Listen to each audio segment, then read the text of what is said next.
গণভোটের ফলের কার্যকারিতা স্থগিত চেয়ে দায়ের করা রিট আবেদনকে চ্যালেঞ্জ করে আদালতে লড়ার ঘোষণা দিয়েছেন বাংলাদেশের সুপ্রিম কোর্টের সিনিয়র আইনজীবী অ্যাডভোকেট শিশির মনির। মঙ্গলবার নিজের ভেরিফাইড ফেসবুক পেজে দেওয়া এক পোস্টে তিনি বলেন, এই রিট মামলা আদালতেই মোকাবেলা করা হবে। তিনি বলেন, গণভোটের ফলাফলের কার্যকারিতার উপর নিষেধাজ্ঞা চেয়ে দায়ের করা রিট মামলা আমরা আদালতে মোকাবেলা করা হবে। এর আগে গত 12 ফেব্রুয়ারি অনুষ্ঠিত গণভোটের বৈধতা চ্যালেঞ্জ করে এবং 13 ফেব্রুয়ারি ঘোষিত ফল বাতিল চেয়ে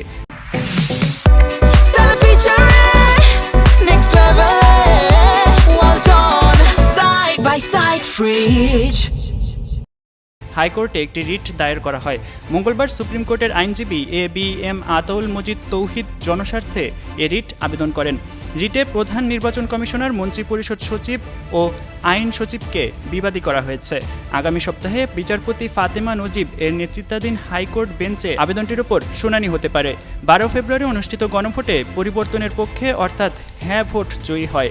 দেশজুড়ে অনুষ্ঠিত এ গণভোটে মোট প্রদত্ত ভোটের হার ছিল 60.26%।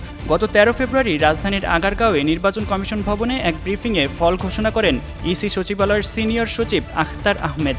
ফলের বিস্তারিত তুলে ধরে তিনি জানান, গণভোটে পরিবর্তনের পক্ষে অর্থাৎ হ্যাঁ ভোট দিয়েছেন 4,80,74,429 জন ভোটার।